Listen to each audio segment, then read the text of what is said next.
warahmatullahi wabarakatuh. Di sini saya akan mencoba untuk menjelaskan soal ujian UTS mata kuliah pengantar ekonomi makro. Dosen penguji Ibu Haji Neni Murniati SEMSI, kode soal ESP 206.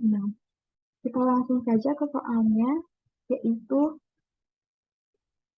negara Babul pada tahun 2021 mempunyai data perekonomian makro seperti yang terlihat di bawah ini. Dari data tersebut ditanyakan, A.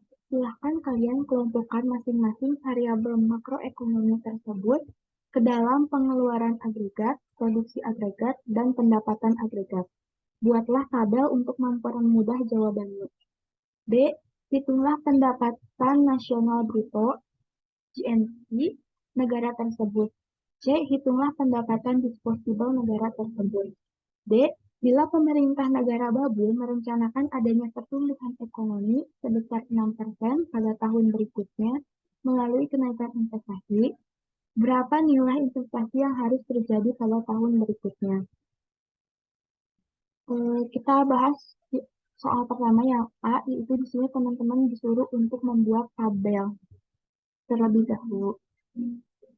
Caranya yaitu teman-teman bagi menjadi 3 kolom. Kolom pertama yaitu untuk pengeluaran agregat atau expenditure method.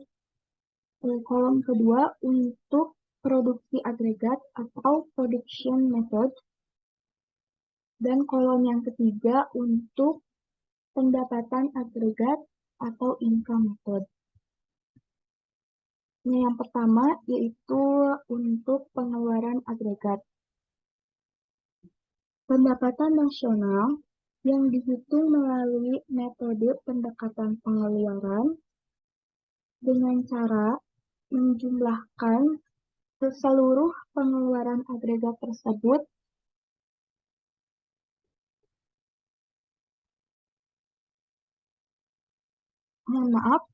dengan cara menjumlahkan seluruh pengeluaran agregat seluruh pelaku ekonomi.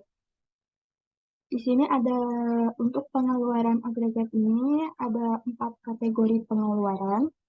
Yang pertama yaitu konsumsi, pengeluaran konsumen. Yang kedua investasi, pengeluaran produsen akan barang-barang modal. Yang ketiga belanja pemerintah, pengeluaran pemerintah untuk barang dan jasa. Yang keempat ekspor bersih, yaitu selisih nilai ekspor terhadap impor barang dan jasa. Konsumsi adalah pengeluaran barang dan jasa oleh rumah tangga konsumen, mencakup hal-hal seperti makanan, sampo, televisi, furnitur, layanan dokter, layanan pengacara, dan lain-lain. Kemudian untuk investasi adalah pengeluaran untuk tujuan produksi tambahan. Investasi itu meliputi yang pertama, pengeluaran bisnis untuk pabrik dan peralatan produksi. Yang kedua, pembelian oleh rumah tangga untuk rumah yang baru ditempati pemilik. Yang ketiga, perubahan dalam inventaris bisnis atau perubahan inventory pada akhir tahun. Dari soal ini, maka diketahui untuk mengisi tabel expenditure method ini ada investasi domestik bruto sebesar 1.267, kemudian pengeluaran pemerintah untuk barang dan jasa sebesar 562, kemudian konsumsi barang sebesar 783, konsumsi jasa sebesar 231, dan kemudian ekspor bersih atau neto yang diperoleh dari perhitungan seperti ini. Ekspor neto sama dengan ekspor dikurangi impor, yaitu di soal diketahui untuk ekspor itu sebesar 100 102, dan impor itu sebesar 98, maka dihasilkan ekspor neto sebesar 4.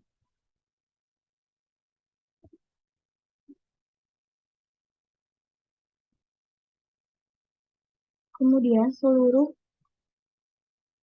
hasil ini dijumlahkan untuk memperoleh GDP, untuk memperoleh GDP. Dijumlahkan keseluruhannya, maka diperoleh sebesar 2.847. Dikurangi pendapatan bersih faktor luar negeri sebesar, di soal itu minus 43. Maka di sini bisa langsung menjawab soal yang B ya teman-teman. Maka diperoleh GMT sebesar 2.804. Ya, sebesar 2.804. Kemudian untuk kolom produksi agregat atau production method, pendekatan nasional yang dihitung melalui metode pendekatan produksi dihitung dengan cara menjumlahkan seluruh nilai barang dan jasa akhir yang mampu dihasilkan seluruh sektor perekonomian. Berarti diperoleh dari seluruh sektor perekonomian. Dari soal untuk sektor perekonomian yaitu ada output dari sektor industri sebesar 1.102,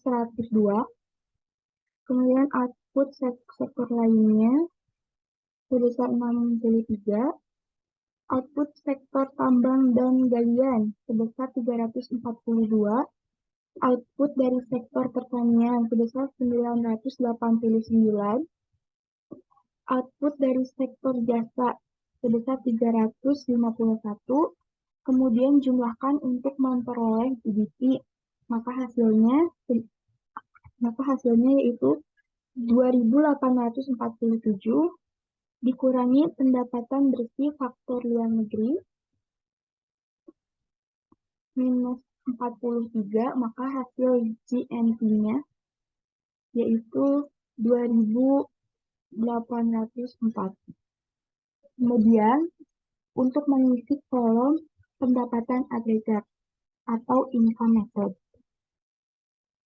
Pendapatan nasional yang dihitung melalui metode pendekatan penghasilan, maksudnya pendekatan pendapatan ya, dengan cara menjumlahkan seluruh pendapatan yang diterima oleh seluruh faktor produksi. Di sini itu untuk pendapatan agregat dibagi menjadi 4 kategori. Yang pertama ada kompensasi pekerja karyawan, upah atau gaji. Pendapatan sewa, pendapatan dari properti yang diterima rumah tangga. Yang ketiga, pendapatan bunga bersih, pendapatan bunga dikurangi hutang bunga. Dan yang keempat ada laba. Maka di soal didapatkan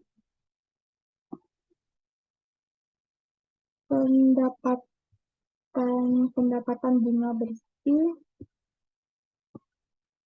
sebesar 396, gaji dan upah tenaga kerja sebesar 1.129, keuntungan bisnis sebesar 865, dan pendapatan sewa sebesar 457.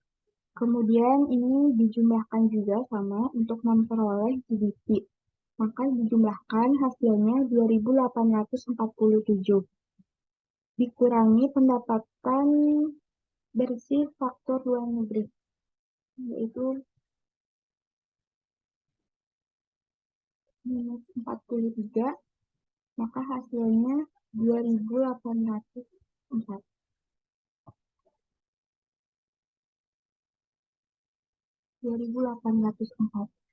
Tiga metode tersebut, metode pengeluaran, produksi, pendapatan, menghasilkan angka pendapatan nasional yang sama karena ketiga kegiatan ekonomi tersebut berada dalam aliran kegiatan yang sama. Jadi ini hasilnya pasti bakal sama, teman-teman gitu. Oh iya, mohon maaf teman-teman, tadi itu salah ya, ada koreksi. Bukan dikurangi, tapi ditambah. Ditambah, di sini ya. Ini tuh tadi itu bukan dikurangi ya teman-teman, tapi ditambah.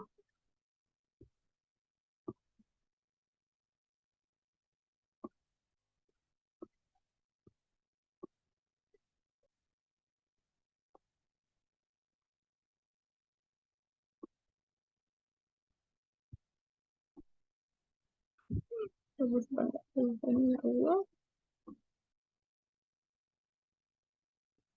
Ditambah ya teman-teman, tadi itu bukan dikurangi, mohon maaf ya.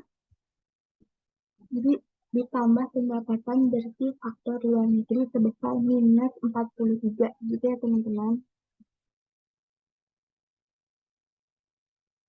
Selanjutnya, karena tadi dari tabel tersebut sudah dapat langsung dijawab soal B yang pendapatan nasional bruto GNP, maka kita selanjutnya ke soal berikutnya, soal C.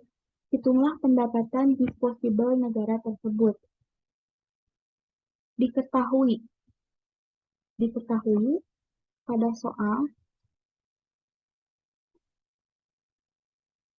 pendapatan atau Y tadi sebesar 2.804, ini tuh Y ini tuh diperoleh dari GNP teman-teman. Kemudian untuk PX, PX diperoleh dari pendapatan pemerintah dari pajak. Kemudian PR diperoleh dari pengeluaran pemerintah untuk transport. Maka untuk menghitung pendapatan disposable, YD didapatkan rumus seperti ini.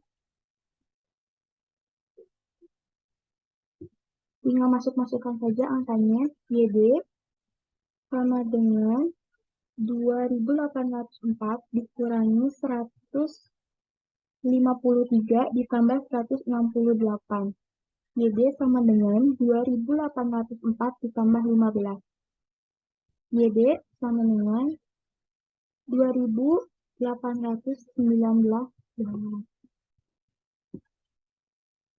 Kemudian yang terakhir untuk soal D. Bila pemerintah negara Babui merencanakan adanya pertumbuhan ekonomi sebesar 6% pada tahun berikutnya melalui kenaikan investasi, berapa nilai investasi yang harus terjadi pada tahun berikutnya?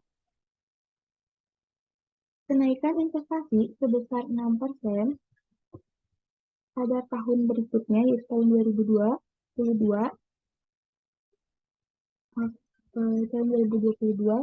investasi domestik bruto tahun 2021 yaitu 1.267.